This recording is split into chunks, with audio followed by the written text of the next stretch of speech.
윤석열 후보는 조작된 여론조사로 당선된 것인가?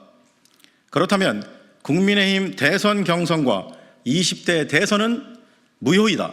눈먼 무사를 대통령 만들기 위해 안진뱅이 주술사와 정치 브로커 명태균이 벌인 대국민 사기극 즉각 수사하라.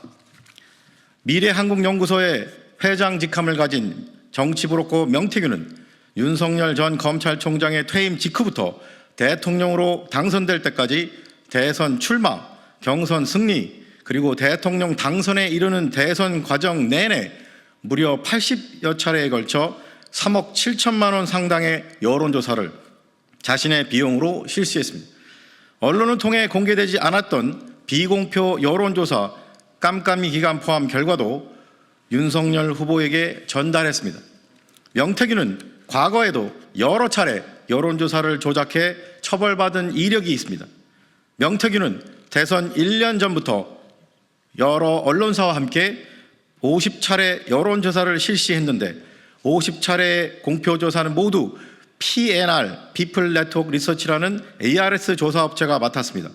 이 조사에서 윤석열 후보는 50번의 조사 중 무려 49번 1위를 차지했습니다.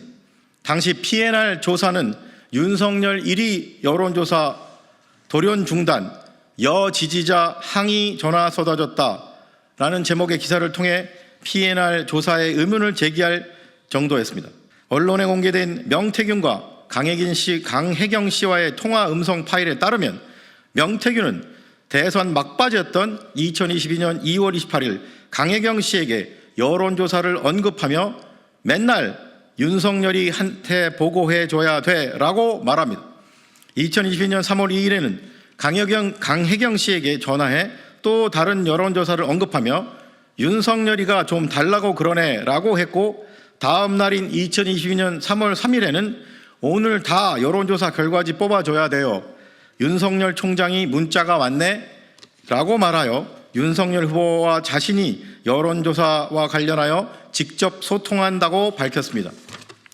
영부인 김건희와 관련하여 명태균은 김건희 여사와 주고받은 카카오톡 문자가 2,000장 정도 되는데 진짜 최고 중요한 것만 까도 200장 넘을 것이라고 2024년 10월 16일 CBS 라디오 김현정의 뉴스쇼에서 밝혔습니다.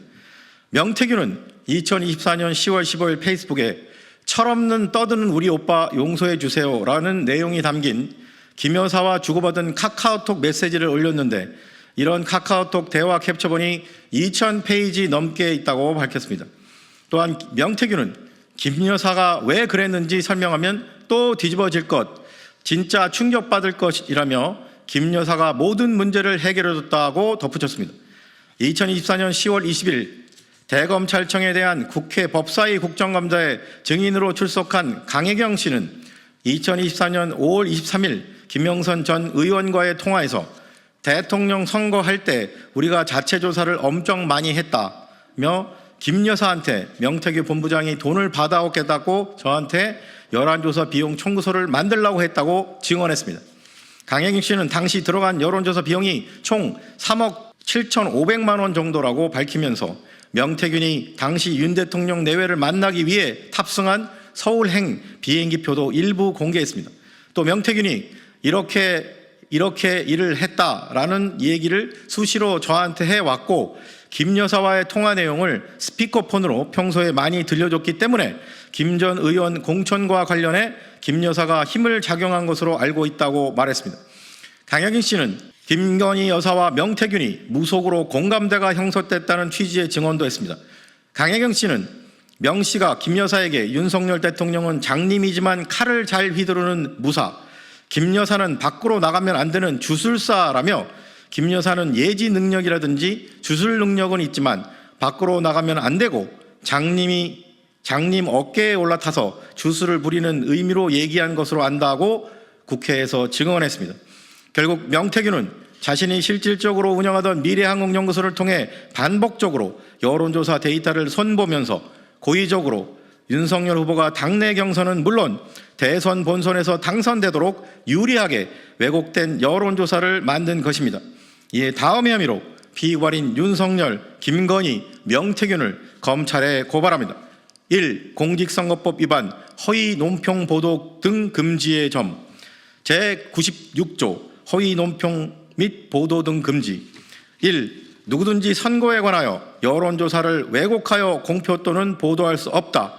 제96조 제1항을 위반한 자는 5년 이하의 징역 또는 300만 원 이상 2천만 원 이하의 벌금에 처한다.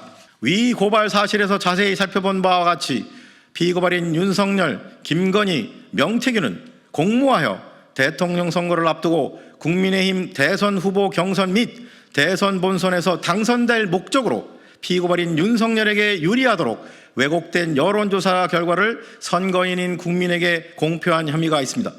특히 피고발인 명태균은 피고발인 윤석열이 당선되게 할 목적으로 유리한 여론조사 결과를 얻기 위해 데이터를 이미 인위적으로 조작한 혐의가 있습니다. 피고발인 윤석열과 김건희는 이러한 명태균의 조작 행위를 묵인 방조했습니다. 이에 위처럼 피고발인들을 고발하오니 법 앞에 평등이라는 헌법 규정이 국민의 한 사람인 대통령, 영부인 등에게는 달리 적용되어 형사사법 시스템에 대한 국민의 신뢰를 더욱 붕괴시키는 일이 없도록 피고발인들의 혐의에 대해 철저히 수사하고 엄중히 처벌하여 주기를 사법정의를 바라는 수많은 국민을 대신하여 강력히 촉구하는 바입니다. 2024년 10월 23일 사법정의 바로 세우기 시민행동. 이상으로 기자회견 낭독을 마치고 한 가지 언론에게 꼭 말씀드리고 싶은 사항이 있는데, 공직선거법의 공소시효는 통상 6개월입니다. 2022년 3월 9일 행해진 제20대 대선과 관련된 공직선거법의 공소시효는 6개월 후에 종료되었습니다. 하지만 잘 아시다시피 대통령은 임기 시작과 함께 취임과 함께 공소시효가 정지합니다.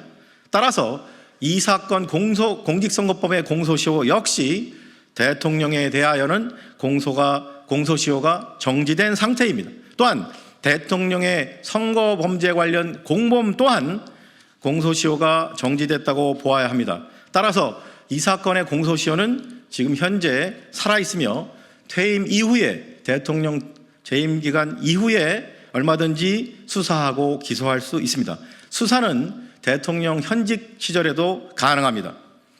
따라서 이 사건에 대해서 박근혜 전 대통령이 자신의 퇴임 이후에 공직선거법 2016년 총선에 개입했다고 하여 새누리당 공천에 개입했다고 해서 2018년에 기소돼서 징역 2년형을 받은 그 사건의 수사와 기소를 했던 장본인은 다름 아닌 현 윤석열 대통령입니다. 윤석열 대통령도 역시 본인이 박근혜 전 대통령을 수사하고 기소했던 것과 마찬가지의 똑같은 법 앞에 평등으로 똑같이 공직선거법 위반 혐의가 있다면 수사받고 기소되어야 마땅한 그것이 헌법 정신이라는 것을 다시 한번 강조드립니다.